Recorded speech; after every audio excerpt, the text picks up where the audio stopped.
JJ Solomon here with the Spit Bucket Podcast with none other than the executioner, alien, Hall of Famer, you name it, brother. Hey, Bernard Hopkins, how are you, man? How's Texas treating you? First, I had to spit in the bucket. But listen, everything I had to give you that commercial. First of all, we're in Fort Worth, Texas, man. And they say it goes down, nothing bigger than Texas. So we got, of course, a big card tomorrow night on DAZN at Dickies Arena. It's going to be exciting based on everybody may wait. Everybody may wait.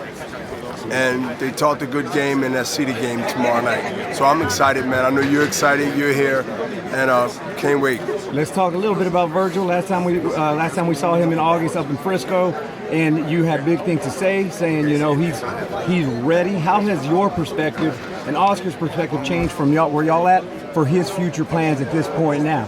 What's changed in the year? Well, tomorrow night, I think it's going to reinsure what we've been saying from day one, at least when he got at that, undefeated mark with undefeated knockouts. Along with that, this is now, it's going to be,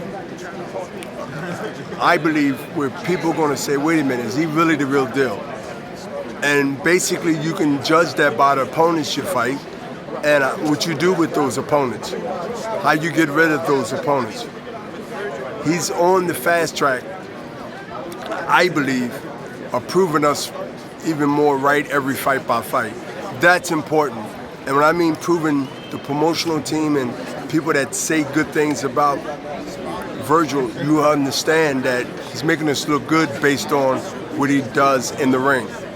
And I think that when you look at the potentials of who he is and what he brings to the table, just alone itself, just looking at that, you see that he has a lot more to grow on and a lot more experience to add on to what he's doing now. That's dangerous for those who's on the other side. Absolutely. Now he's lined up to be the #1 contender in the WBA. If he looks good tomorrow and pulls it off. Now we see what's going on with Spence and Bud right now. If that doesn't happen, do you feel that Virgil is there to be in the conversation with those guys? Both of those names you just mentioned, to me, is in good position, but we in a wait-and-see game. Right now, there's a wait-and-see game. But one thing is not a wait-and-see, is that this is an eliminator, as you mentioned.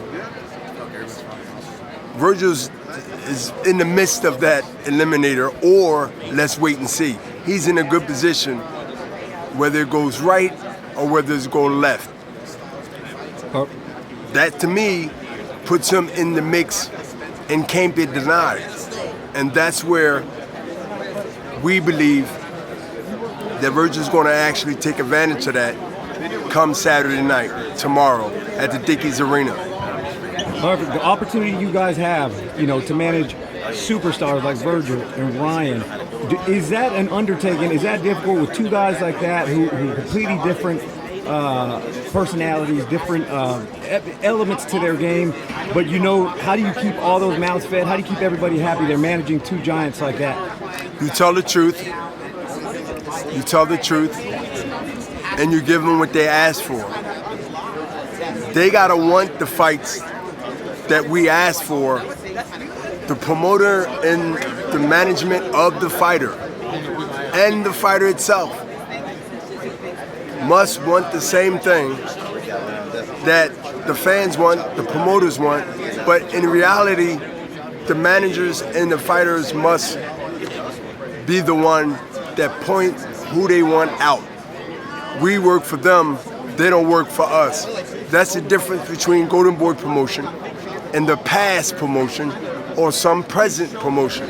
They can speak for themselves, but we speak for ourselves by actions.